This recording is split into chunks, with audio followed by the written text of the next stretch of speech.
Why is there blood on the floor? Because they're... Huh?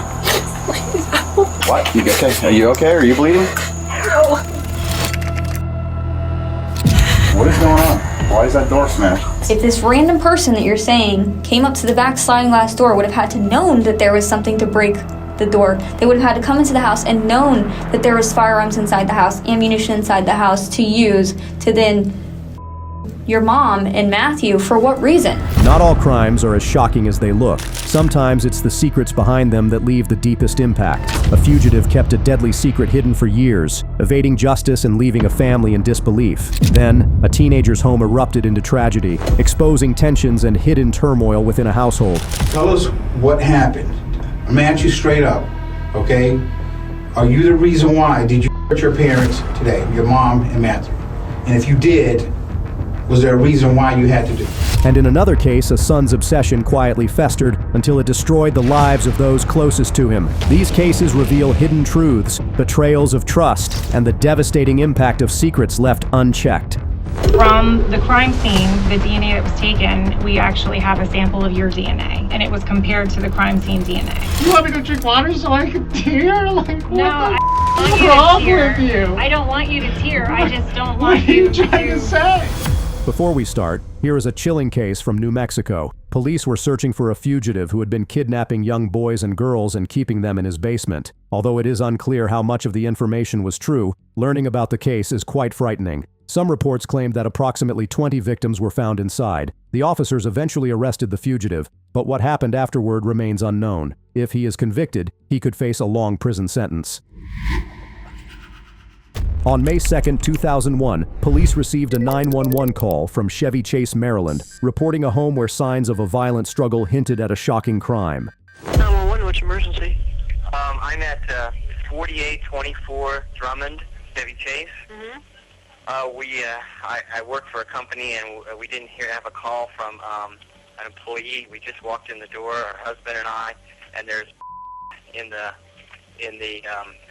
the foyer, Mm-hmm. and it looks like something possibly happened. Okay. So, You're not in the house anymore, are you? We're in the house right now. The husband's looking around. 4824 Drummond? Yes. In Chevy Chase. What's your last name? My last name is Reidy, R-E-I-D-Y. The family name is Prier. Okay, what's your first name, sir? Brett, B-R-E-T-T. And you're at the address 4824 Drummond? Yes, 4824. What's the phone number? The phone number here is 301 Mm-hmm. 923. 8923, okay. You hadn't heard, you're with the husband? I'm with the husband, yes. Okay.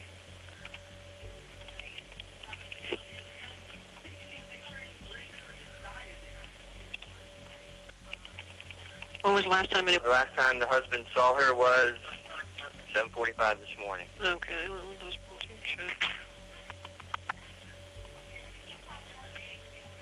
Does she have a car or anything? No, she was going to walk to the bus. Okay. Is there a lot of But it looks like there's possibly a struggle, a couple things knocked down. Okay. Can I ask you guys to step out of the house? Sure. Are you on a cell phone? Yes. Okay. DNA from the scene didn't match anyone, leaving the case cold for decades. In 2022, Montgomery County detectives used genetic genealogy and revisited an old tip about Leslie's daughter's ex-boyfriend. Following him to Dallas Airport, they collected a discarded water bottle for DNA testing. On June 18, 2024, following a confirmed DNA match, officers moved in to confront the man, carefully coordinating their approach before taking swift action to secure him. We'll adjust it. Hold on. They're not made for comfort, but we'll make it. I get it. Yeah, we'll make it. We'll ease it up on it. Yeah, no problem, man. I ain't got nothing personal wrong with you. Yeah. Do you go to the office, or what do you do? No, I work from home. Okay. What were you doing out here, just chilling out in the fresh air? Just having some coffee. Yeah. Okay. So you didn't know anything about this warrant? Okay. Our boss will tell you everything about it, man. It's nothing big. I'm going to take it. Hold his arm. I'm gonna twist his arm straight. Move your arm back. I drove this here by coincidence, I think, just so you know. Like a cruiser. Yeah. He was, yeah. That's just weird coincidence. Police brought Eugene back to the station for questioning. Now sitting in an interrogation room, he faced the questions he had been avoiding for nearly 2 decades. I am Detective Graston. This is Detective DuPois. Hi there. From Montgomery County. Okay. I'm sure you're wondering what this is all I about. would really like to know. Yeah. This has been really hard, whatever's Sure. happening. Well, we're going to get through all of that. Do you recall back in 2001, Leslie Preer? Yes, that she was. Yeah. Yes. Okay. So that's the case that we are investigating. You went to BCC with her daughter at the time? Correct. Is that correct? Okay. And what was your relationship with Lauren, the daughter? We had dated. Okay. And when did you guys date? Do you remember years? Exact dates, I'm not entirely sure. Were you in high school or was it after high school? Yeah, it was high school. Yeah, I'm not exactly sure. Maybe like 1994 to 1997 or something around there. Okay. And from your dates of birth, I can see you're a little bit younger than Lauren. So was she already graduated from high school, or were you guys both still in high school when you guys were dating? We were both in high school. She had finished high school, and I believe we had dated for a few months while she was in college, but that was it. Okay. So back then, when you guys were dating, where did you live?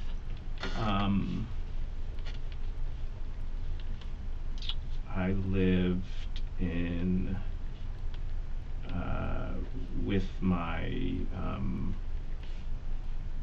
mother in Rockville. Okay. Do you remember the address or what street or anything? I wish I did. I don't. Okay. And you said you lived with your mother. Were your parents separated? Yeah. Okay. Where did your dad live? He lived in Chevy Chase, and yeah. Do you know the street or Yeah, neighborhood or Brookside Drive. Brookside Yeah. Drive? Okay. Yeah. And so you and Lauren had dated well before her mother was. Do you remember, like, were you still in touch with Lauren when this stuff happened to her mom? No, we had broken up a couple years before, at least. Maybe longer, I'm not sure. And I believe I reached out just to send my regards, and maybe saw her a couple times, and Detectives pressed him about his connection to the family. He insisted his interactions were casual and kept his story polished, avoiding any hint of closeness. His vague, measured answers made it clear to detectives that it was time to present the evidence. Okay. Do you remember how you found out about it? I remember I was at work, and I believe she had actually told me that she had come into where I was working at a restaurant, and she had told me that what had happened. What restaurant was that? Do you remember? It was a restaurant called Black's. Okay. In Bethesda. Okay. Let me see. So you guys were just kind of cordial at the time, but you weren't really close. It's not like you guys kept touch that much. Correct. Okay. When you guys were dating, how close were you with the family? Like, did you spend a lot of time at their house, or did you know them real well? I knew the family. I, definitely spent time. She spent time at my house. I've spent time at her house. Yeah, for sure. Mm-hmm. So how were you close with her parents? I mean, I wouldn't say close with them. I don't know how much. I don't know if close would be the right. So from the crime scene, we have DNA from the person who was there when Leslie. So there's Leslie's all over the place, obviously, but then there's also another DNA profile that was picked up from the crime scene. And we had put that into CODIS, our database from the National CODIS DNA Index System, and it has never hit. So whoever was there, whoever's DNA was also on the scene, has never been arrested. And that's why we were going through doing all of these elimination DNA samples to find out, you know, okay, well, this person couldn't have done it because we matched their DNA to it. So we realized that they never talked to you, never did anything, and we wanted to find out more about you and if there was any kind of situation where you could have been at the house at that time. I'm a little confused. So to find out more and talk to me, why not just call me and ask me to come in and talk to me versus have marshals come and arrest me and bring me in? I'm just confused as to why that's the case. Well, because we needed to talk to you in a controlled environment, and because there's a little bit more to it than what we've told you so far. Could you tell me? Well, we're getting there. I'm trying to give you an opportunity to be a little bit forthcoming before we... I mean, I feel a little bit trapped here, like... Well, you're under arrest, so you should feel trapped. Right, and so I think, you know, I mean, probably asking for a lawyer is my best course of action at this point. Okay. Instead of doing any more discussing or talking about it, it just doesn't seem... I don't understand, so I'd like to have somebody... Well, that's why we're trying to talk to you about it. I know, But we can't... and there's two of you and one of me, so I feel a little outnumbered. Detectives laid out what they had found, mentioning a DNA connection from an item he had discarded. He sat there, confused and struggling, but inside he knew exactly what they were talking about. And so I think that having a lawyer would be the best for me in my interest at this point. That's totally fine. And we don't have to ask you any more questions, but we are going to just tell you some stuff. Okay. Okay? So from the crime scene, the DNA that was taken, we actually have a sample of your DNA, and it was compared to the crime scene DNA, and it matched. So we know that you were there at the time when Leslie... I never gave a sample of DNA. That's correct. We obtained a sample from a discarded water bottle that you drank out of. So you were followed, and we collected it after you discarded it into the trash, and it was swabbed and it was compared. So your DNA matches the crime scene DNA. I don't know what to say. I have no recollection. I have no memory. I don't know what to say. Okay, well, that's why we wanted to talk to you, to find out if there's any other explanation. But we can't ask you any more questions if you want a lawyer present. Yeah, I think I should have a lawyer present. I don't know what to do or say. It doesn't make sense to me, so I don't know. I don't know what to do. Do you have a lawyer that you... No. Okay. I don't have to call. I don't know. I probably would call my girlfriend and ask her to help funds. I don't know. You know, we wanted to try to see if there was another angle or another side to this story, and I mean, you know, we know why that... would my DNA be there? That's what we're trying to figure out. So, I don't know. I don't know, you know? I mean, I was in the house, but it was years before, Correct. You know, when I dated her. Correct. I don't know. I wish I could tell you. I don't know. I don't understand.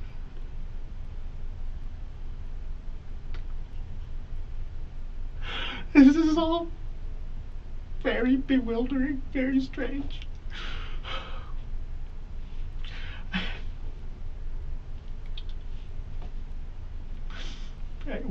Is there more? Like, you're gonna tell me? Is there more? I mean, we've told you plenty. We can't continue to ask you questions. If you want to keep talking, we can. But if you want to stop, you have to let us know for sure. Yeah. We can tell you more about, you know, what we think happened. I don't... I mean, what you think happened, I don't know. I can't verify. I don't know. I don't recall. I don't have any memory. I didn't do anything that you're talking about, so I don't know. And I don't feel like I can... I don't know how to answer and go into. I don't want to incriminate myself with questions. You guys are professionals. I'm not. I don't know. I really do think I need an attorney. I need to use the phone, and I need to call someone, and I need legal representation before I respond to anything else. Okay, that's fine. Detectives noticed Eugene showed no tears. He reacted with sarcasm and exaggerated excuses, even making a mocking comment about drinking water to cry. His irritable, theatrical behavior revealed a striking lack of genuine emotion. There's no tears coming out of your face. I'm very dry right now. You're dry? I'm very dry. I'm parched. I'm dehydrated. You can probably see my eyes are bloodshot red because I'm just tired and drained. I don't know what's going on. You want me to drink water so I can tear? Like, what the wrong with you? I don't want you to tear. I just don't want What are you trying to say? I'm just trying to say that this seems a little put on. Are you kidding me? Are you kidding me? No. Oh my God, you're so full of it. You're after. This is the police. This is, yes, like it makes sense. You know, it's in your eyes, it's guilty until proven innocent. I get it. Well, honey, your DNA was in the crime scene. That's why, like, there's a reason. There's due process, right? Sure, due process. Sure. So you're saying I'm guilty before I've even been put into a court of law? I'm saying that there's probable cause to believe that you were there when I think what you were saying was the contrary to that. So okay, but I don't remember. I don't know. I don't know. What we're trying to figure out is how your was at the scene that day. If there's an alternate explanation, that's why we wanted to talk to you today, okay? So I feel like you just need to take a breath for a second. When a detective raised the possibility of an interrupted burglary, Eugene responded vaguely, saying only, "I have no idea. I don't remember." He showed no shock or rejection, leaving the scenario unchallenged and revealing a telling moment in the interview. Why is your there? Could it have been, you know, an interrupted burglary? Did something happen where you didn't expect anybody to be home? I have no idea. I don't remember. I don't recall. Again, you're asking me questions that I don't know. I'm not and asking I you a asked question. You did. You just asked me a question, and I asked for legal representation, and you guys are very smug looking at me like I've done something, and of course it's innocent until proven guilty, right? Sure. Am I wrong or am I right? You are entitled to your due process, absolutely. This is insane. This is insane. I really don't know what else to say other than please allow me to, you read it to me, right? That yep. I am allowed legal representation. Absolutely. This would be the best thing for me to do right now. We are not going to ask any more questions. Nope. You said you wanted to know more, so we were telling you more. I'm sorry. I'm really on edge and I can see. Upset and yeah. Okay. You would like legal representation? That is absolutely your right. We will not ask you any more questions. All right? And how do I go about doing this? We're done talking to you. They're going to walk you back over to processing, and once they are done, I don't know if they've done fingerprints and all that stuff with you yet. Once they're done with all that, and you meet with, I think in DC, you're going to still meet with a commissioner and be charged with this paperwork for this, or be served with it, and then you'll have an opportunity to make whatever phone calls you need to make. Detectives noted his repeated claims of no memory. He spoke at length about his past and personal struggles, insisting he wasn't involved while expressing confusion, yet never offering a clear, straightforward denial.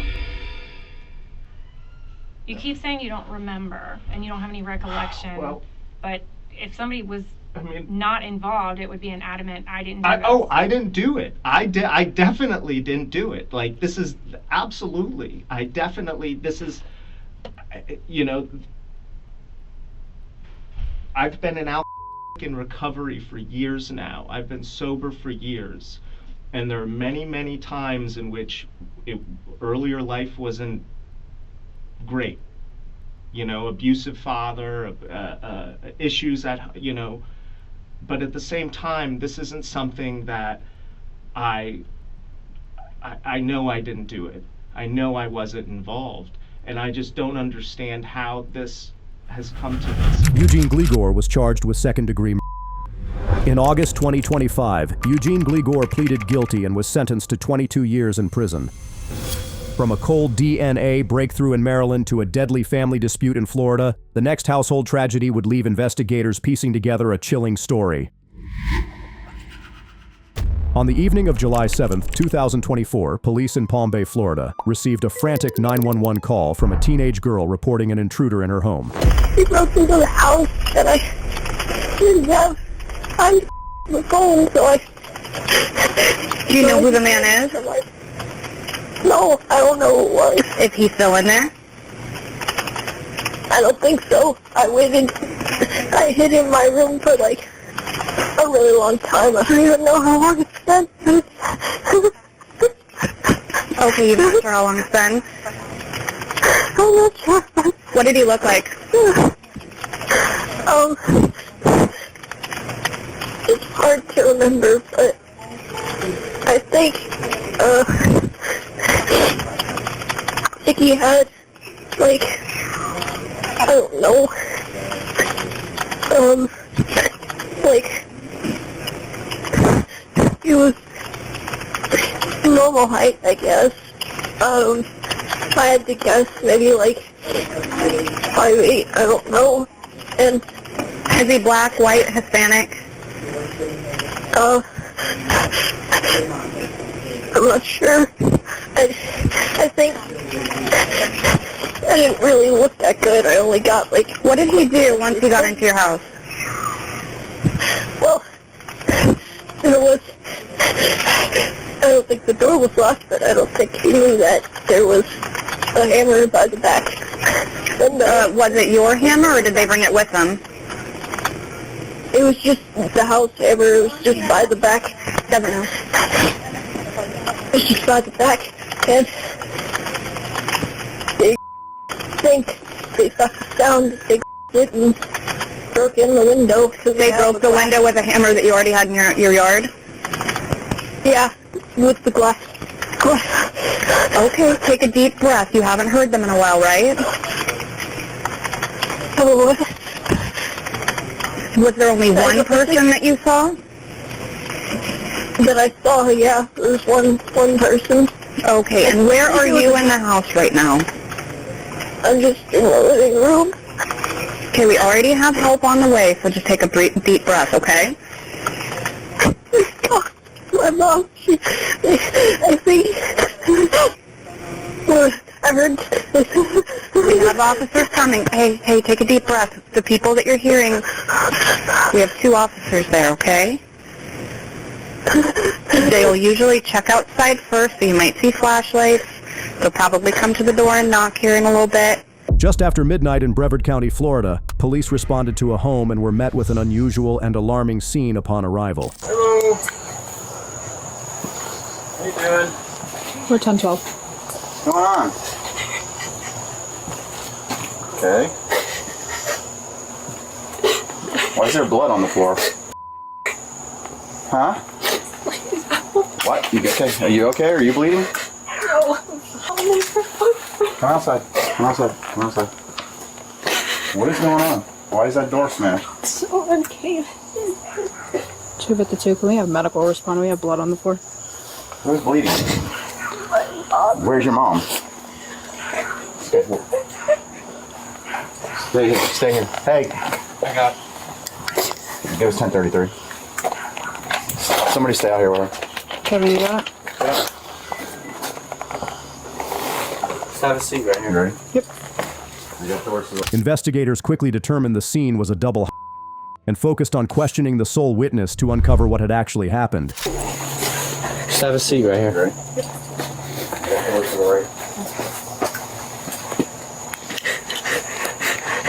You okay?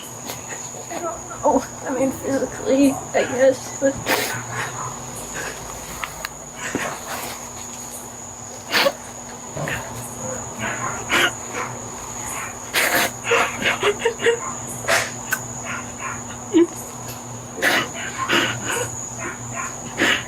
Please help me. Please. if I had just grabbed the phone. Huh? I just grabbed the phone. If you just grab the phone in time? Okay, who do you live here with, hon? Your mom, are you okay? Are you injured at all? Physically, no. No? Okay. Who else lives here? Just your mom? Her boyfriend was around a lot. Her boyfriend? What's his name? Matthew. Matthew? Mm-hmm. Was there any arguments or anything connected? Between who? With your mom.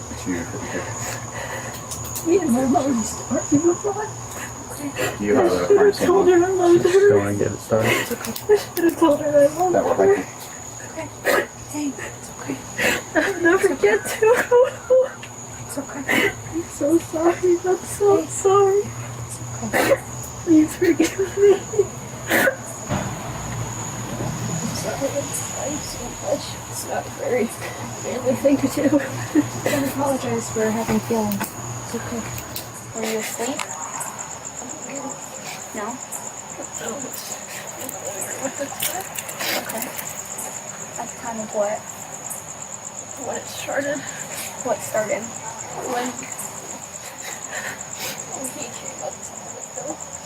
Matthew came up to the window? No, I don't know who it was. You don't know who it was? Okay. This front window right here?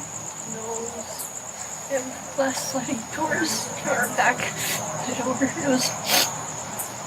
You can go up to that. Where was your mom at? Her and her boyfriend were out. They were buying food for her bed. Okay. Was this like a couple minutes ago? No, it was like hours ago. A couple hours ago? Mm-hmm. Okay. So, did you call your mom and tell her? I couldn't call anyone because I didn't have time to grab the phone. I ran into the room and there was a hammer by the back. And he used to smash the back door, and I don't think he knew that it was unlocked, but that's why I was in such a rush to get the dogs to my room, because I knew that he could just open the door and come in. Okay, so this guy smashed the back window while you're inside. And did you call 911? I didn't have the phone. Okay. I couldn't do anything. Okay. So you should stay in your room. Julia spoke of a night that left her terrified, staying hidden as unsettling sounds echoed around her. Even when she finally stepped out, a lingering sense of dread and uncertainty hung in the air. Okay. When I heard those, I knew someone. I can feel it, you know? I don't know if that sounds good, but I just. I don't know. I don't know who he was. So you're saying that your mom and him weren't home when this person was breaking in to the house. Did you hear your mom and her boyfriend come home? I think I was in my room. I couldn't do anything but listen. And this place was so loud. I just couldn't take it anymore.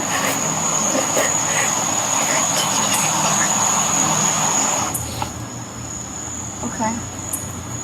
Was he white, black? I didn't really look. It might have been black, because I don't know if I had to guess, maybe.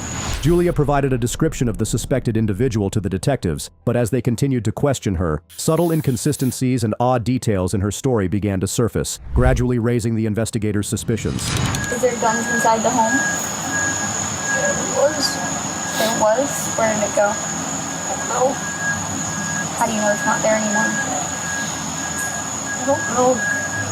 So whoever broke in came and took the guy. I think so, yeah. I mean, I didn't see a copy of it pretty softly. Yeah. What happened to your hand? Oh, that's an old scar. An old scar? How'd you get that? I think one day I was coming home from just going out on a walk or going somewhere, and I broke the window to get in because the door was locked and Mom wasn't home. Oh, okay. You guys are having conversations, but you said it was light out when someone started breaking into the house.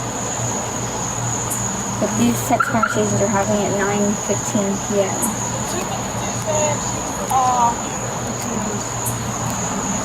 Maybe it was like some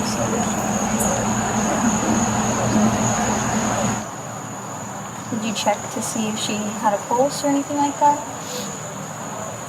I didn't touch her, so no, but I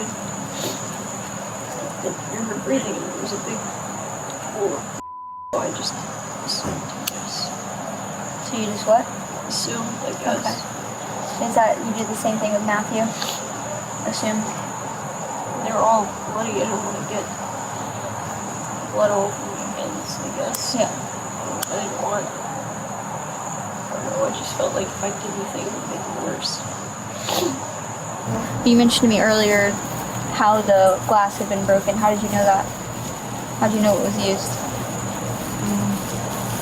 I saw that when I looked out there, I saw that thing was moved from where it originally was, so I assumed that the hammer wasn't where it originally was because it was like propped up against the house. And then it wasn't in the same spot. So this is just me assuming it's what he used. During questioning, Julia offered several theories about who might be responsible while insisting she didn't really know. As the conversation continued, some of her assumptions began to stand out, drawing closer attention from officers. My friend used to live over there, and that's who lives over there is Matthew's and stuff. My mom told me once that they were really into like drugs and stuff. I don't know if it was someone who had some kind of like grudge and came after them, or because I don't know, they didn't really seem like they. But this is just me like thinking out loud. Yeah, but they didn't really seem like they wanted me in particular. It was like, because if you think about it, because I know that there was some dogs and stuff barking, and you don't want to go into a room with a pit bull in it. That's obviously to do. Right. Like if you think about it, a pit bull you don't know. You don't know if it's, you know, pit bulls, their reputation, whatever. But I don't know. It's just me thinking, like really racking my brain about it, but I genuinely don't know. It's just speculation, I guess. I'm just talking or you're asking a question? No, I'm talking. So I'm gonna ask you if covers anything. But don't ask me questions. It's pretty sure she can.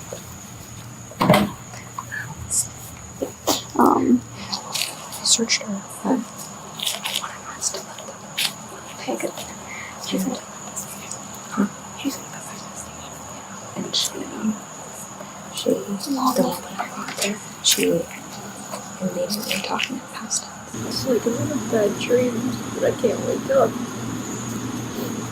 I can't even begin to imagine. I'm sorry. When I wake up tomorrow, my mom's going to say, "Good morning, honey. Did you sleep?"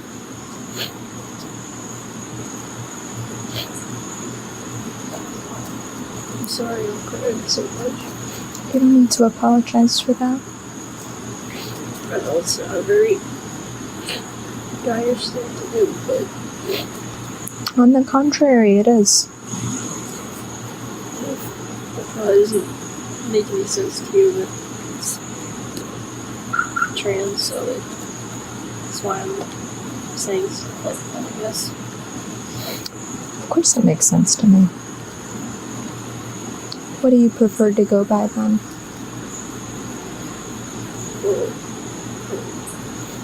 I was talking to my mom about it, and she said, if you had been born a boy by birth, I would have named you Jasper.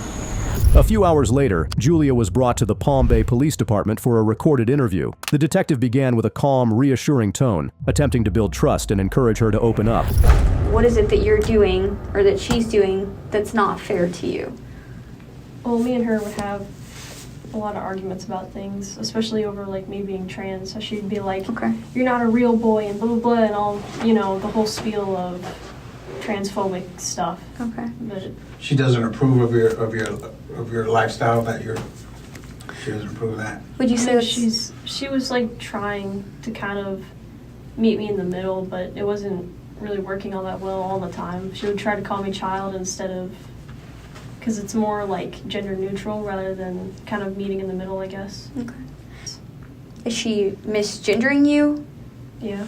So when you guys are arguing, is she intentionally, you know, calling you she, or not using the appropriate pronouns, or not referring to you as Jasper and referring to you as Julia? Julia spoke about ongoing tension with her mother over identity issues. She also described how her mother's much younger boyfriend added to the awkward and strained atmosphere. He's just a couple years older than you, right?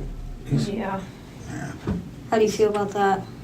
No, I didn't like it. I mean, I don't really support their relationship's the thing, so I think that's the only kind of like tension that there was between us, because it would always be kind of awkward when it was just me and him in the house, because we wouldn't say shit to each other. Yeah. Because it's kind of like, I don't really want you here, and it was kind of obvious because I didn't.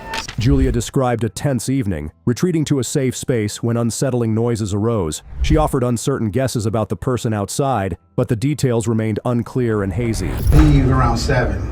What are you doing in the house? Just being on the couch, trying to relax, having my Switch. What game were you playing? I think I had like Minecraft or Five Nights at Freddy's on it. Minecraft or what? Minecraft or like Five Nights at Freddy's on it, something like that. Say that again? Five Nights at Freddy's. What is that? Is it like a horror, like Freddy Krueger? It's like a horror game. Okay. You ever played Dead by Daylight? Mm-mm. That's what kind of reminds me of. It's kind of the same thing. You're trying to escape. Freddy Krueger's one of them. I hear him like walking around and stuff, and just kind of. So you're saying him. So do you know that, does this guy look like a male? The suspect, does he look like a male? I don't know, I'm just assuming. Okay, could you tell if he was white or black? If I had to guess, maybe black. Okay. Like, was his face covered with a mask, or was he? I think he had like some kind of hood. It was like up and kind of. The interrogation shifted when detectives presented evidence contradicting Julia's story, showing the door was broken from the inside. When asked about her involvement, she avoided a direct denial, responding hesitantly and hypothetically. I think this is tough for you. Okay? To be quite honest with you, we don't believe that this is how this happened. Okay? All right. We've looked over this crime scene, and there's things in this crime scene that's not adding up with what you're saying, okay? Because I don't believe the story about someone coming into the house, okay? There's evidence that shows that. We looked at your surveillance camera, okay? We don't see nobody coming through that back door, okay? We looked at your surveillance camera. We see your parents coming home through the front door, okay? We see bloody footprints inside the dining room area in front of the rear sliding glass door underneath the glass. That blood should be on top of the glass. Tell us what happened. I'm gonna ask you straight up, okay? Are you the reason why? Did you hurt your parents today, your mom and Matthew? And if you did, was there a reason why you had to do it? Let's go with them coming home. When they walked through the door, tell me what happened.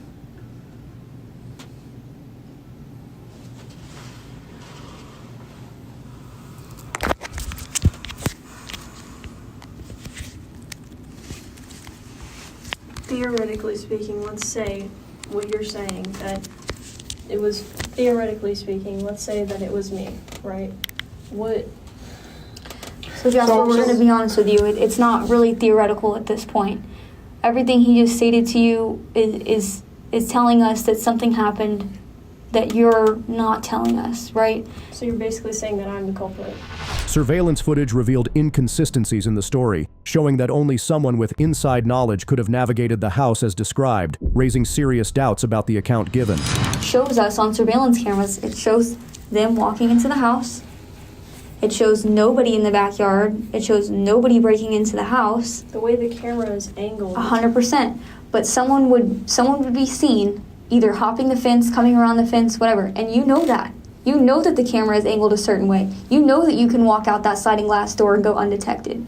Yeah, and that's an interesting point you just made. So this is why we know trust me, we've seen a lot of crime scenes. I'm saying there's a blind spot between the two cameras, and the way that they're angled makes it obvious. Yeah, but someone would have to know that.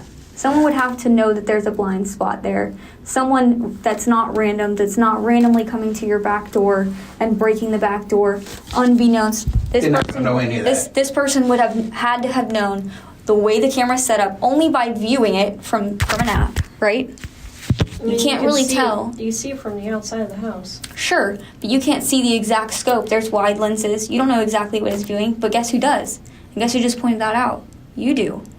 So the only thing that makes sense in this instance here is that if this random person that you're saying came up to the back sliding glass door would have had to known that there was something to break the door, they would have had to come into the house and known that there was firearms inside the house, ammunition inside the house to use to then kill your mom and Matthew. For what reason?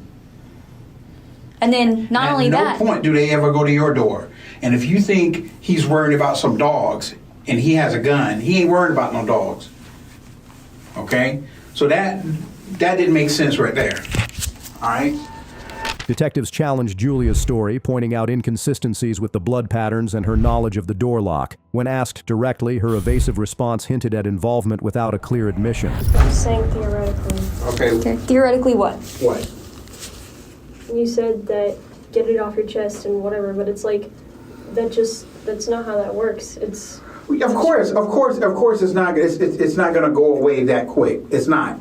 But you gives us a reason, because other people are going to look at this interview, and they're going to want to know: is this a monster over here, or is this somebody who made a terrible mistake? Did either Matthew or your mom? Did any one of them try to do anything to you when they came home? Huh? No. Okay. So what happened? And why?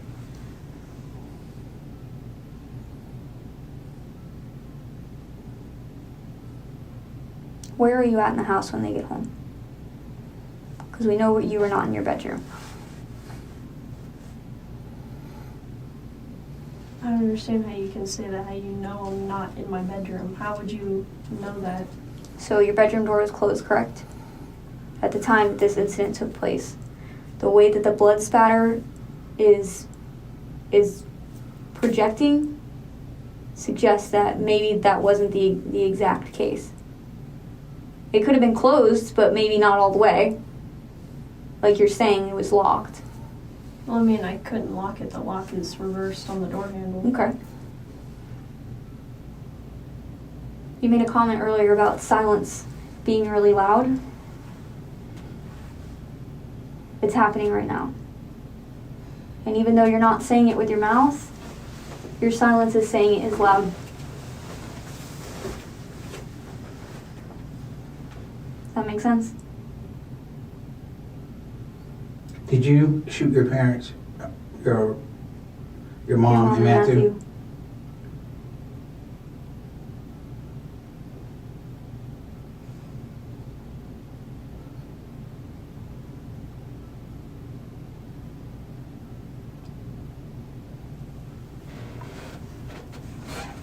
Julia. I apologize. Jasper, right. Did you shoot your mom and Matthew today? Well, you're basically saying that I did, so do you even need my answer? Well, we want you, like I said, we want you to tell us what happened. And tell us what, we're giving you this opportunity to tell us what went on, what was going on to make you do this.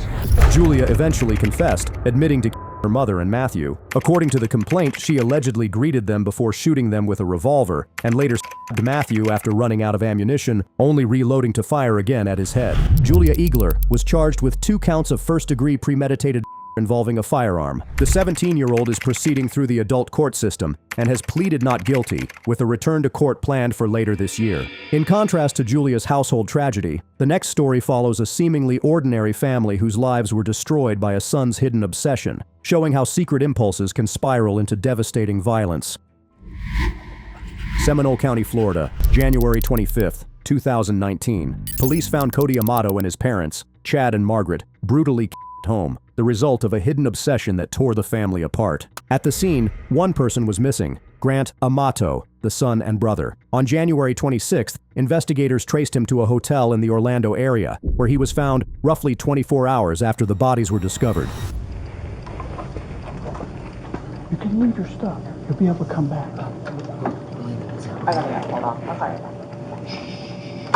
Stairs are right down there. Anyone else in here?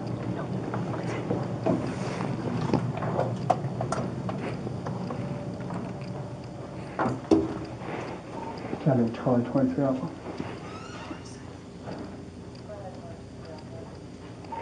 346, room 346 has been evacuated.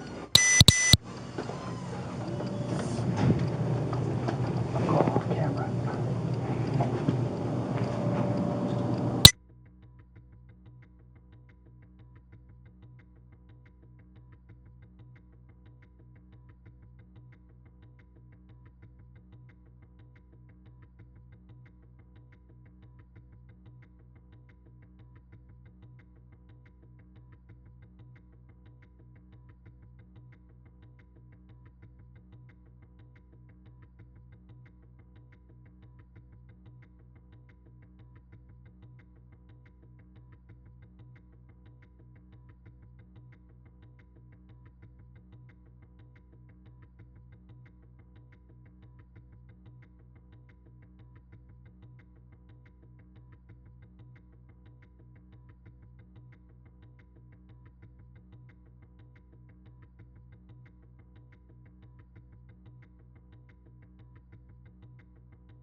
Get your weapons on you. I have a key in my right pocket and a card in my other. Your weapon safe? Look over. Yeah. Nobody's in the room? No. Secondary suite?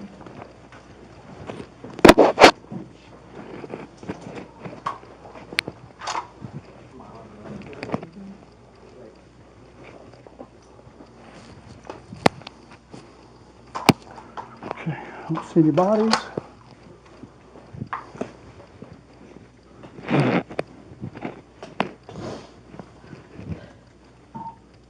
Sierra 23, Charlie 23 Alpha. Turn off the radios for me.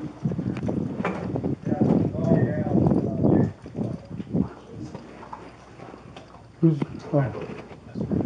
All right, stand by. We'll get to it. Yeah, that's not even, where is it? Right here in the corner. Yeah.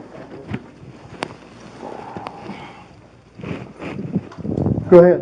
You there? Yeah. Hey. Is this, who is it? This is Jeff. Hey. Okay, just remember that you're a person of interest. So, you know, well, once you sweep the room up there, you know, just off the safety persons, you know, if he's cooperative and stuff, you know, then Yeah. you might want to unsecure. You want us to unsecure? Okay. So, once you do a sweep, just off the safety, Seminole County is going to go there and interview. Okay, we'll have everything's secured. The room's swept. We'll unsecure it and just have them come up. Yeah, just stand by. Okay. You know, as long as he's cooperative. Okay? Okay. All right. Bye. All right, bye. Okay. Unsecure. No. Make sure you're down good. Make sure no weapons. Yep, I did. You're being cooperative, sir. We appreciate that. Some Seminole County detectives want to talk to you, so we're going to get the handcuffs off of you. Nothing in your pants, correct? Yes. Nothing, yes, sir. They did. It's just a normal routine when we encounter someone that we want to make sure you're safe. Now we know you don't have any weapons. We'll get those restraints off of you. mean, I have my like duffel bag and whatnot in there if you guys want to check that and whatnot. Well, that'll be up to the detectives that talk to you. We're confident you've been cooperative, everything's good, so we appreciate that very much. Goes a long ways.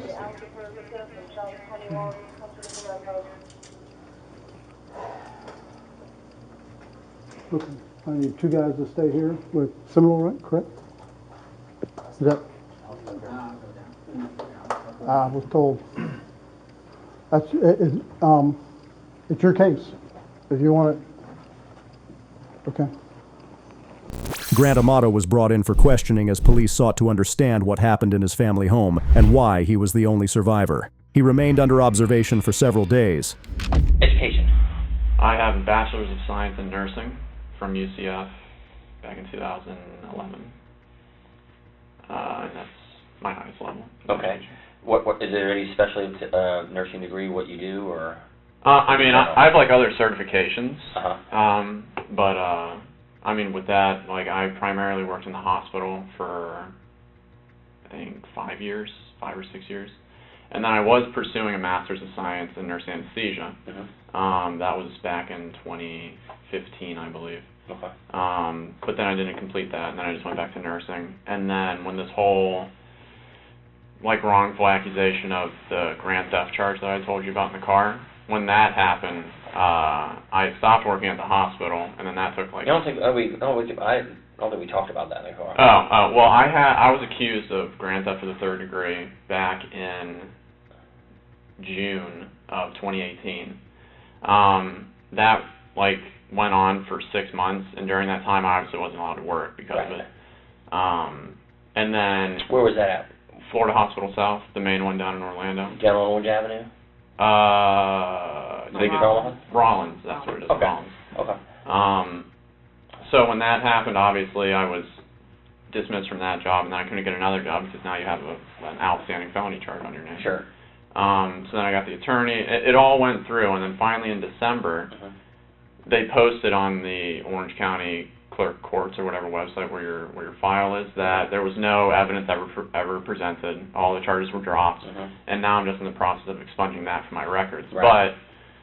But because I can't keep just not working forever. Sure. And that was kind of a topic around the house was I need to get started here. Right. Who was your attorney for that? Lauren Lycum, Chapman Law Group. Okay. I think that one's based in Sarasota. Okay. So then. But they didn't really have to do anything. No, the state attorney didn't file any charges. So. No, state attorney didn't file anything, and then she just presented that she was going to be my attorney, and that was the most work she ever had to do. Okay. And then I had been applying for jobs for the last couple weeks. I'd gotten like 3 or 4 callbacks, and then I went on a job interview yesterday for a home infusion nurse job. Where was that at? That was with Accredo. Is that like a staffing, or is that like a headhunter kind of job? No. That's like their actual company. It's God, why can I not remember the first name? It's something Scripts. Team Scripts. Where's the location? It's out close to the airport. It's on Lee Vista. What time was your interview yesterday? It was scheduled for 10. I got there at around 9 in the morning. And then I think we actually had the interview at about 9:45. How'd that go? I mean, it was all good. They didn't have anything. They said that they'd probably be getting back to me by Tuesday or Thursday this coming week. Get you back to work? Yeah, because, I mean, it's a crappy world when, you don't have any money, you can't do anything, so. Financially, how's the nursing what you did? I'm sorry, I just don't know that much. She knows all more about nursing. The nursing, how does it pay? How does it pay? I mean, if you work your standard 12 hours a week, you get anywhere between, I'd say, $45,000 and $55,000 a year. So, I mean, it's not bad. Obviously, if you work overtime, like some of the nurses who have also been nurses for a long time, I mean, they can make 6 figures if you work 5. What was your best year? I think my best year I made like $55,000. 55. Because I rarely worked overtime. Right. When I was just because I had the whole plan of going to graduate school, so I was just kind of using it as a stepping stone Right. at that time. Just to pay the bills to Right. get you where you gotta. Gotcha. The conversation soon took a darker turn as Grant began speaking about an online girlfriend. What initially seemed like a simple long-distance relationship gradually unfolded into disturbing details as detectives listened. Just like all the video stuff, you have to tell us. A cam model, it's like it's like a virtual girlfriend, I guess you could say. Okay. Like that type of situation. So a lot of the money went to her. Okay. Where's she at? She lives in Bulgaria. Where? Bulgaria. Where's that? Over in Europe. It's like Okay. outside of Germany. Okay. Something like that. You ever been there? No. Okay. It wasn't that serious. So what would you give her money for? Just for like the time online with her. Oh, okay. Yeah. So it was just like that type of thing. And what did she charge? By the minute? By the hour? Minute. Okay. Yeah. And how much is it per minute? Oh God, I think it was like 90 tokens a minute, and it's like the conversion rate for all of that is like $600 for like 5,000 or something tokens or something like that. So, and then it was 4 hours a night. So I mean that's basically just where all the costs went to, was you pay real money for the tokens, then you use the company's digital currency for that. So you do that, and when did you meet her? I met her at the beginning of July. Yeah, at the very beginning of July. Okay, and still talking to her? Still, yeah. I mean, more just on like Twitter, like Okay. just through direct messaging. Again, cell phone service doesn't work, so it's like I can't use the chatting like that. How much do you think you spent on this? Because it seems kind of pricey. Yeah. 90 tokens and $5,000 for how many tokens? No, it's $600 for 5,000. For 5,000. Yeah. Okay. So how much do you think you spent on this? Probably close to like $200,000, I'd say. $200,000? Yeah. And where'd the money come from? Money came from me, my brother, and then my dad. Did they know where the money was going to? They didn't know that it was going to a cam model. What did you I tell was them? saying that it was going towards my Twitch streaming, like advertising, like putting my name out there and that type of thing. But based on what you're telling me, only so many people make so much money. So I think just a few in the country handful. make a bunch of money. Right. So that was like the ultimate goal, is to get to that. I was level. hoping that the stars would align, and then I would be like one of those people, because I was good at the games, and I'm a funny, pleasant person on the camera and that type of thing. So, yeah, I mean so I guess to bring it all back with why I was brought to Cornerstone, it was a mix of all of those things. It's like he felt like, he felt like You need to be grounded. yeah. And so then I was there, I spoke to the therapist and psychiatrist and all that stuff. I didn't need any medications for anything.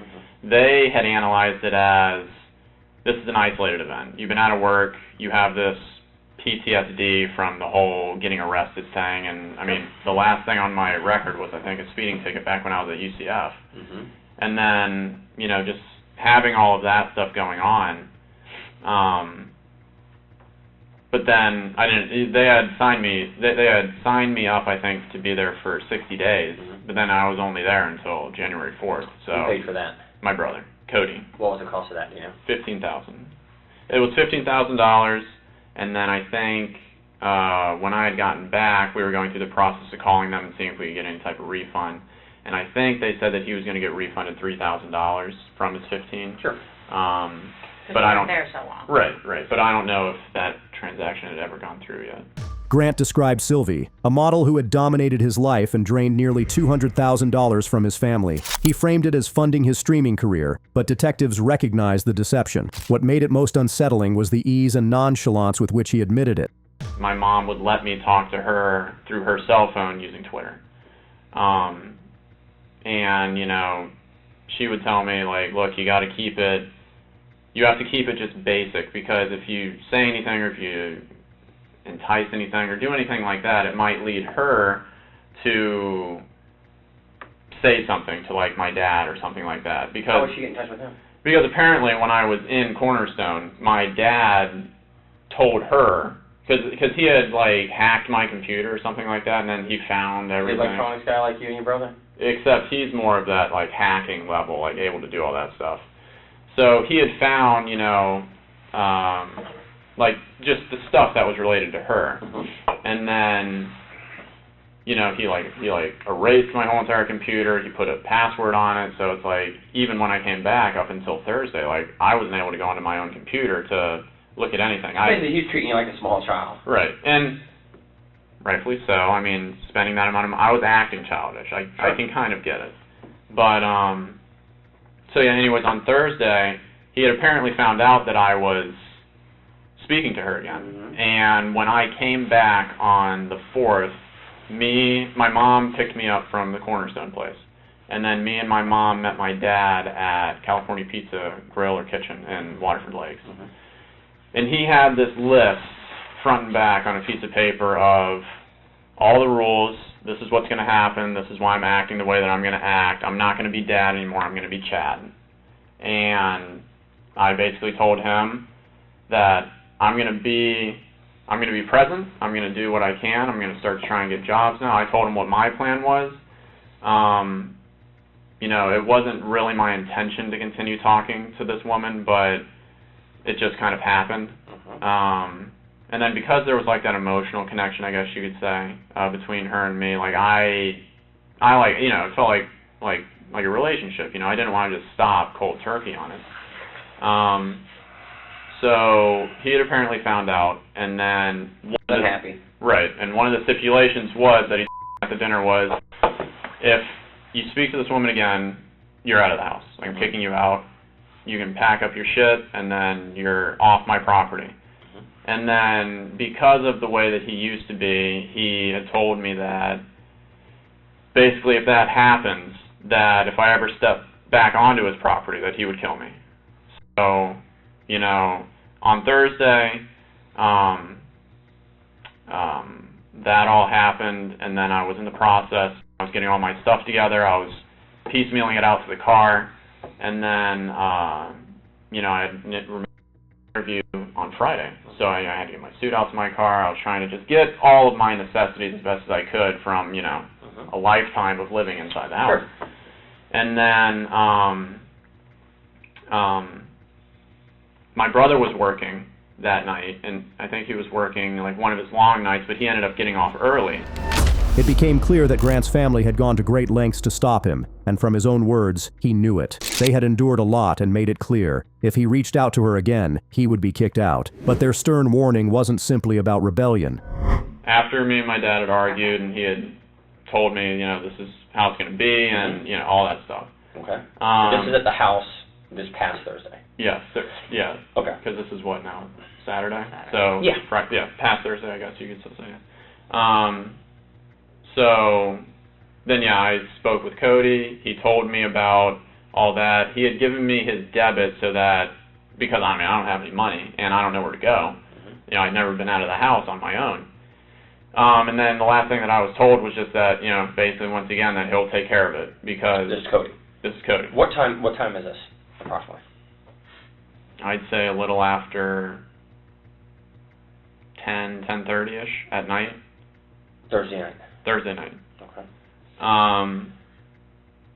And then, yeah, so then after that, I just like stayed in that in the vicinity area for a number of hours, and then I had remembered over some of the nights when I would work overnight, and then I'd be able to come, like, get off early, that the Publix on 50 on Colonial, the one that's by the Tractor Supply, 419, yeah, yeah, that Publix, it's like their guest Wi-Fi is always still active even when the store closes down. So I was like, okay, well, I'm going to go there because I have my Surface, and I can, you know, check on my emails. I had to pull up the address to my interview because I don't have GPS. So then I would like write all that stuff down, and then I was basically just waiting in that parking lot until I had to leave to go to the interview. And then, I mean, that was the last, because again, it's like no cell phone service. I mean, email was literally like my only form of communication. And then, you know, yeah, I didn't have any. I went to the DoubleTree because I was like, I can't just stay in my car again all night. Right. And how did you pay for that? I paid for it with my debit card. With your debit card? Yeah. Because I think there was like the $400 or $300 and something still left on it. Okay. What time did you get there? The DoubleTree? I think I got there at around 3 or 4 p.m. Yesterday. Friday. And then, yeah, and then I was just, I mean, I would like go up to my car so I get like a bottle of water or something like that, or if I had forgotten something, you know, just like necessity-wise. And then I was just there the whole night.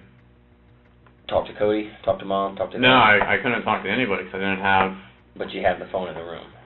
Oh, yeah, I did have the phone in the room. But... Yeah, anybody from the phone room? No, I didn't even honestly think about it because I was like, you know, away from a place where I had lived for 25 years or something like that. I had never, you know, as embarrassing as it is, I'd never been on my own. Right. The longest period I'd ever been away from anybody is 2 weeks when we were up in Japan. So, I mean, yeah. But you had your brother with you, so. Right, so, yeah. So you had family with you. But, yeah, I mean, so I guess I was waiting to see what would happen with this job because I was told I'd either be told Tuesday or Thursday. And then maybe I would try an outreach or something like that. Or the last time, you know, when it was like an issue where I didn't have my phone, like my brother would email me. So I was just thinking, oh, okay, well, I mean, if anything, he knows the situation, he'll just email me. So I checked my email a few times last night, and then I just inevitably was able to go to sleep.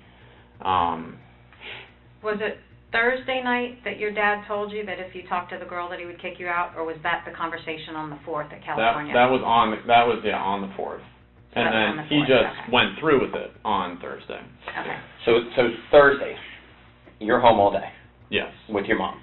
She works at home? Correct, yes. Your dad's at work? What's his normal work hours? He works until, I think he had to go in early that day, because he had to start like doing overtime or something like that. And he normally works though from like 5 or 6 in the morning to, I think he gets home between like 5:30 and 6 at night or something like that. What time did you get home that day? He got home at like 5:30. 5:30. 5:30, 5:45, one of those two. Okay. As Grant recounted events, the story edged toward the day his family was killed, unraveling the chilling reality behind the crime. What could have pushed him to commit something so unimaginable? So we're going to go back and talk again about this because it's kind of important to me about Cody and you meeting that night. Right. So then that night, which was Thursday? Thursday night, you meet Cody because, and did he ever tell you why he left work early? No. I mean, he was... I just assumed that it was just because he had been allowed to leave early. He'd been allowed to leave early. Okay. So here's... I think this is the blinking lights there. So this is, to me, this is 419 left on Lake Mills, right? Left on Fort Christmas. Okay. Where would you say you met Cody on Fort Christmas? So wait, is this that other like neighborhood? I think maybe I'm wrong. I think it comes this way is 419. This is Orange where all County like... side? No, I think this is up by the hitching post. You come up, you make a right on Fort Christmas. This is where the blinking lights are. Okay. Yeah, because this goes into Picket Downs, right? It's right here. And then this is the circle. Is this where you live at? Where do you live at? If this is like the entrance to Picket Downs, then yeah, I live like... Okay, so here's there's blinking lights right here.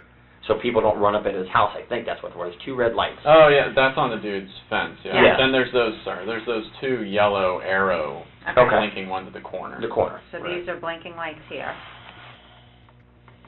All right. So then where do you and Cody meet? Like way down this road. Like further past on that road. So past. Does it end anywhere?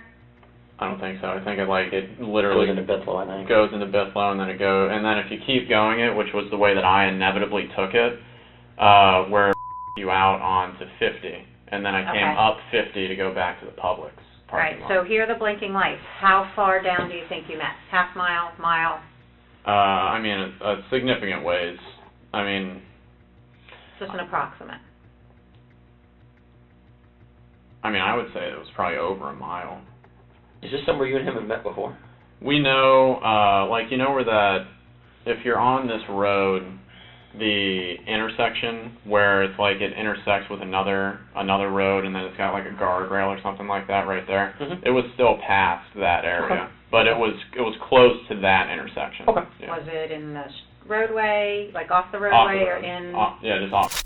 Investigators, now with a clearer view of the case, noticed Grant growing increasingly uneasy when confronted about January 25th. They kept up the pressure, pressing him relentlessly for answers. I don't know what happened. I know better. Listen to me. I know better. I can help you, Grant, with honesty. I can help you with honesty. We think something else happened before you left the home that you're either afraid of or embarrassed to talk about. But we need to know exactly what happened because, like Danny said, we can place you there at certain times. And so we need to know what happened before you left that house because you didn't leave with everything being okay. I honestly, I don't have anything else that I can really say. I mean, I don't know. Do you even know why law enforcement got involved? But something happened Thursday, unlike anything you've ever experienced in 29 years of your life. Never. And maybe you felt that was rock bottom for you. You were getting kicked out of the house. Your father gave you an ultimatum. I mean, that's, you know, you're already dealing with the debt, and, you know, now you have to stop talking to this girl, and now you're being kicked out of the home. I mean, that's, I can understand how you would feel. I mean, that you'd want to lash out, or, you know, if something happened, you'd want to defend yourself. Sure. Absolutely. But we need to know what happened. I mean, I can tell that you guys are like leading me into a certain way of what. The only thing we're leading you to is wanting to get the truth from you. Not trying to make you say something that's not true, that's not accurate. The truth, the end. That's it. That's all we want is the absolute truth. Because it's got to come from you. It can't come from us. It can't come from us. Do we know what happened? Yeah, we already know what happened. But it has to still come from you, the truth. Because the parties involved, that's, in all cases, you want the truth from them. I don't want somebody to say something that's not true. Absolutely not. I want them to say, this is what happened, and here's why it happened. Because sometimes there are things that are justifiable. I'm dealing with a case right now where some people were jumped in a house, there was a shooting, and the people involved in the shooting are not going to be charged because they have the right to defend themselves. Nothing in the state or federal law says you have to be seriously physically harmed or nothing does. You have the right to defend yourself. Absolutely, you have the right to defend yourself. If you're in fear of Sure. you being hurt or your life. But Grant, I just need you to come. It's there. It's there. I can see it. It's on the tip of your tongue. You want to say, let me tell you what happened. I'm being honest. I think you're being honest about 95% of the story. I truly do believe you're being honest about that. I think there's that 5% as most people, because they're afraid to actually talk to us and tell us their story. And sometimes we can help justify their story once they tell us the truth. It's a fact. It happens. Officers then presented their most decisive evidence, something that left no room for denial or excuses. Until that moment, Grant had remained extremely guarded. That we're missing. Step over. I mean, the only thing that I know is just that, I mean, I left the house later than what I had said. Did you leave the house with your brother Cody looking like that? Or did you leave the house with your father looking like that? Or your mother? Is that how you left your family? No. Nobody else went into that house. Who left your family like this? If you were the one that's been depressed, you were the one that owes money, you were the one that got into a confrontation with your father, who did this to your family? If you were trying to defend yourself or something else happened, we need to know now to help you. So tell us what happened, Grant. We're here to listen to you. Grant, you need the truth. We're here to make this right. You got to tell the truth. It's on the tip of your tongue, my man. I get that. It's Did your tough. father go after you and you try to protect yourself? No, I didn't do any of this.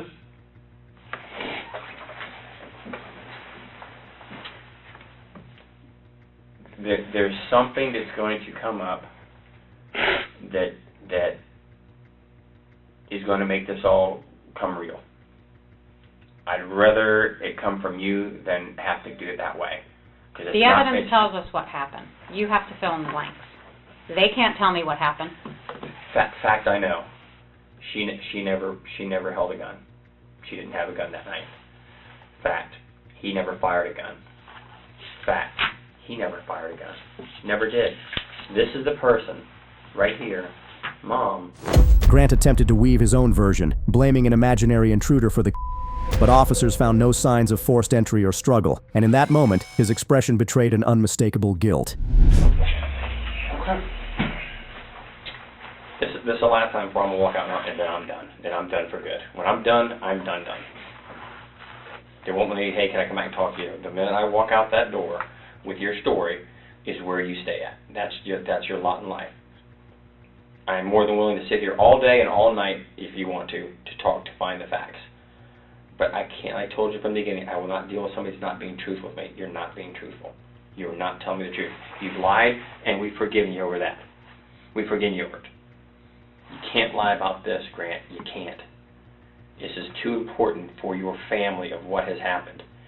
There's not somebody out running around the United States that them. There's not. There's nobody out there, some hidden. There's not. You don't show the remorse that you should for someone who's lost 3 family members. Body language, eyes, and demeanor. As the photos were shown, their impact became clear. Gradually, Grant began to falter, the cracks in his story appearing as the weight of the evidence bore down on him.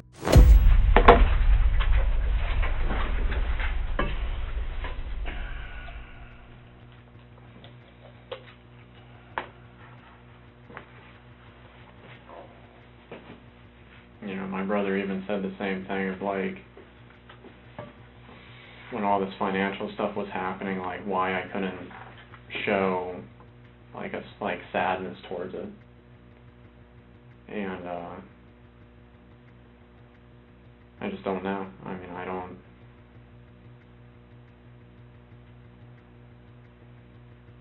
I just don't know what else to say. Do you not feel bad for doing this to your family?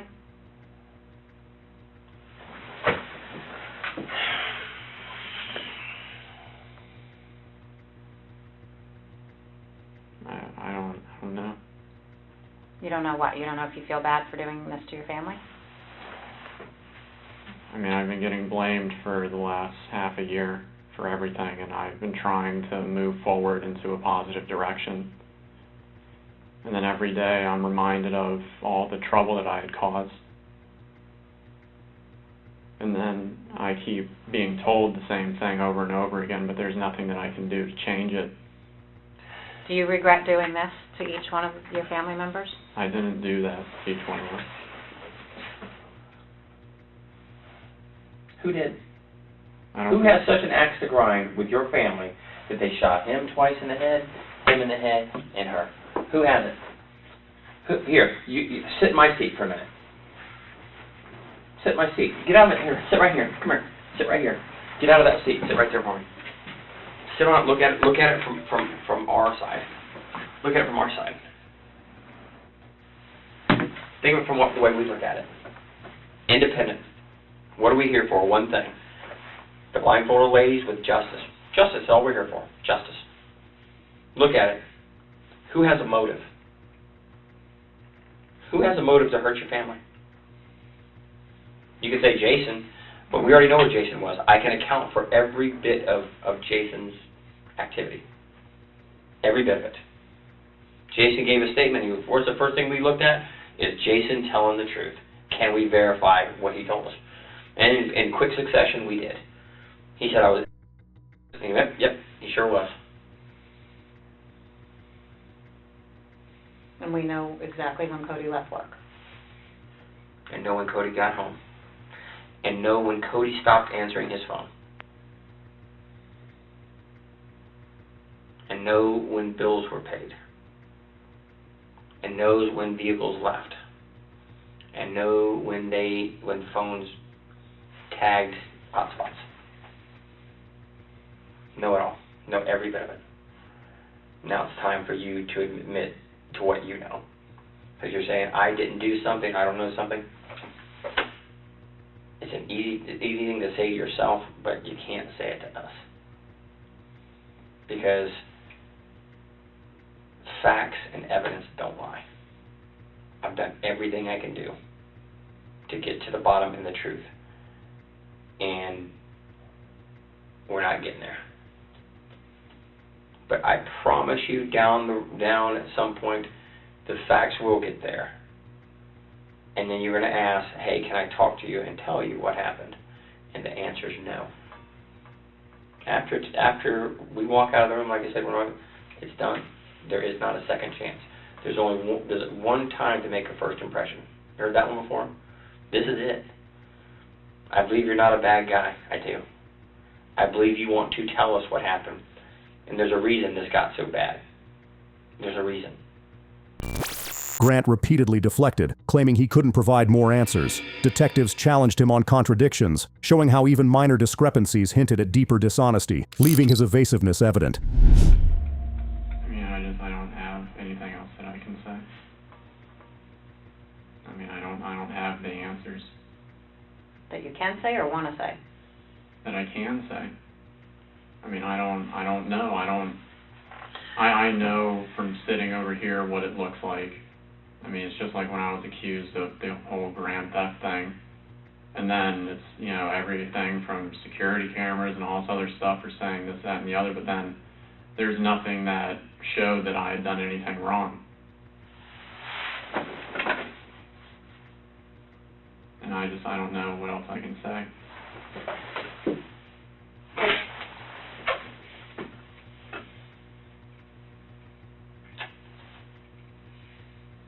So what they accused you of, you didn't do? The grand theft thing? Mm-hmm. Right.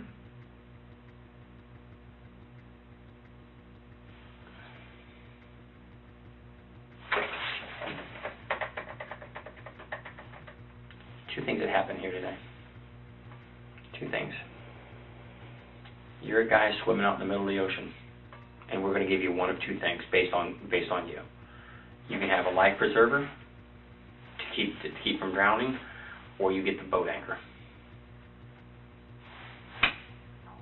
Which one do you want? Because we will give you whichever one you ask for. The life preserver, the boat anchor. No, I want the life preserver, but I've said everything that I can. You want it, and I believe you do, but you have not said everything you can say. Be careful of locking yourself into something, because just like this, you've locked yourself into, I was down on Fort Christmas. That's where me and Cody met, which we've proven to be a lie. We already knew that. We already knew that wasn't true. But I'm going to let you say it. I'm going to let you say what you want to about being honest in here. And at some point, we will pick that apart of why you're not honest and what physical evidence shows to be. What physical evidence shows to be.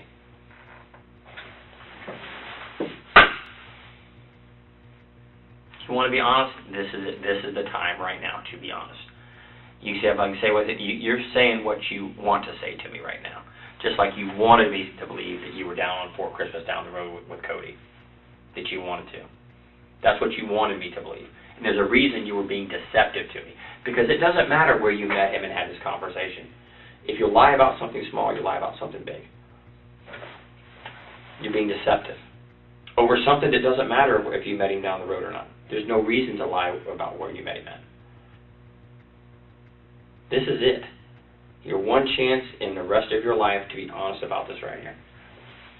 You say, I've told you what I can tell you. You told me what you want me to know. Just like you told me what you wanted me to know about that. And for Eva to know what you want us to know about that.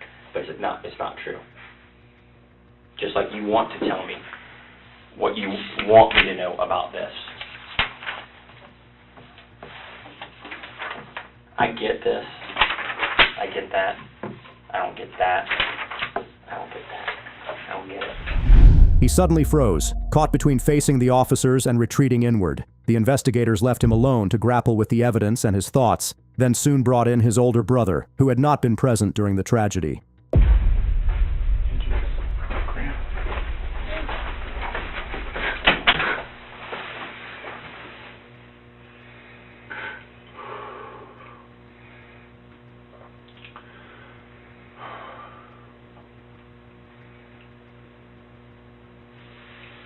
Alright, so I take it you know what happened. Yeah.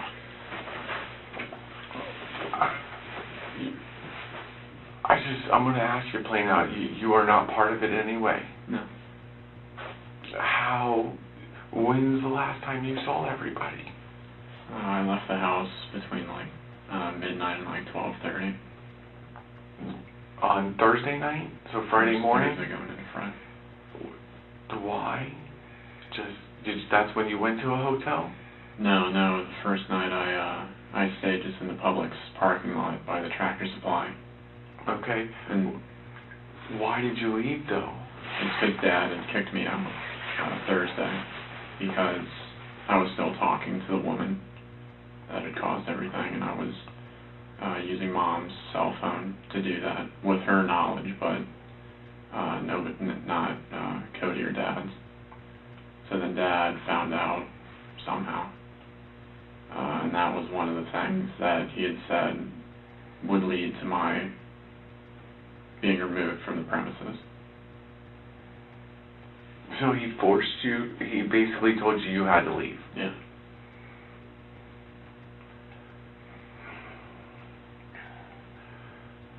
Okay. So who could have done this? I don't know. I don't... So you didn't have any problems or troubles with this woman or the online? You didn't owe them any money? I mean, there's no like loan shark out looking for you or... No. I just don't see how things aren't adding up. I'm really confused, Grant. I don't understand. How did you get money to pay for a hotel? I still had a few $100s on my debit card, and then Cody gave me his debit card. Okay. And...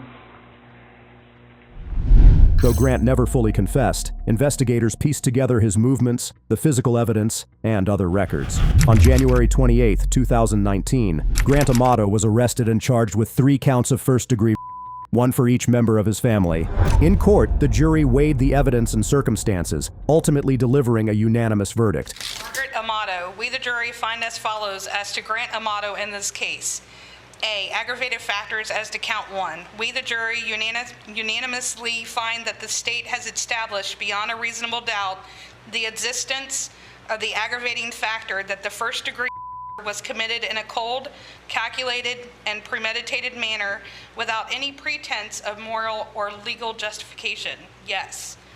We the jury unanimously find that the state has established beyond a reasonable doubt the existence of the aggravating factor that Grant Amato was previously convicted of another capital felony. Yes. B. Sufficiency of the aggravating factors as to count 1. Reviewing the aggravating factors that we unanimously found to be established beyond a reasonable doubt, Section A, we the jury unanimously find the aggravating factors are sufficient to warrant a possible sentence of yes. C. Mitigating circumstances. One or more individual jurors find that one or more mitigating circumstances was established by the greater weight of the evidence. Yes. D. Eligibility for the penalty for count 1. We the jury unanimously find that the aggravating factors that were proven beyond a reasonable doubt, Section A, outweigh the mitigating circumstances established, Section C above, as to count 1. Yes. E. Jury verdict as to the penalty. Having unanimously found that at least one aggravating factor has been established beyond a reasonable doubt, Section A, that the aggravating factor or factors is or are sufficient to warrant a sentence of Section B, and the aggravating factor or factors outweigh the mitigating circumstances, section D, we the jury unanimously find that Grant Amato should be sentenced to no. Count 2, Chad Amato. We the jury find as follows as to Grant Amato in this case. A, aggravating factors as to count 2. We the jury unanimously find that the state has established beyond a reasonable doubt the existence of the aggravating factor that the first degree was committed in a cold, calculated, and premeditated manner without any pretense of moral or legal justification. Yes. We, the jury, unanimously find that the state has established beyond a reasonable doubt the existence of the aggravating factor that Grant Amato was previously convicted of another capital felony. Yes. B, sufficiency of the aggravating factors as to count 2. Reviewing the aggravated factors that we unanimously found to be established beyond a reasonable doubt, section A, we, the jury, unanimously find the aggravated factors are sufficient to warrant a possible sentence of yes. C, mitigating circumstances. One or more individual jurors find that one or more mitigating circumstances was established by the greater weight of the evidence. Yes. D, eligibility for the penalty for count 2. We, the jury, unanimously find that the aggravating factors that were proven beyond a reasonable doubt, section A, outweigh the mitigating circumstances established, section C above, as to count 2. Yes. Jury verdict as to penalty. Having unanimously found that at least one aggravating factor has been established beyond a reasonable doubt, section A, that the aggravating factor or factors is or are sufficient to warrant a sentence of section B, and the aggravating factor or factors outweigh the mitigating circumstances, section D, we, the jury, unanimously find that Grant Amato should be sentenced to no. On August 12, 2019, Grant Amato was sentenced following his conviction for the his parents and brother, bringing closure to the case. All right. Based upon this case, 2019 CF 337 CFA, the state of Florida versus Grant Amato, you've been found guilty of 3 counts for both your mother, your father, and your brother, Margaret Amato, Chad Amato, and Cody Amato. At this point, you've been found guilty by a jury of your peers who have now indicated that you are not to be sentenced to the penalty. Based upon those circumstances, the court is limited to 1 finding and 1 sentence for you. As to each count, the court would adjudicate you guilty. I would sentence you to life imprisonment without any possibility of parole as to each count. I further would indicate that you are to be released to the Department of Corrections as soon as feasibly possible. And otherwise, sir, just God have mercy on your soul. Nothing further at this point. Thanks for watching. Don't forget to subscribe for more stories like this. Drop a comment below and let us know what you think. Stay safe out there, and I'll catch you in the next one.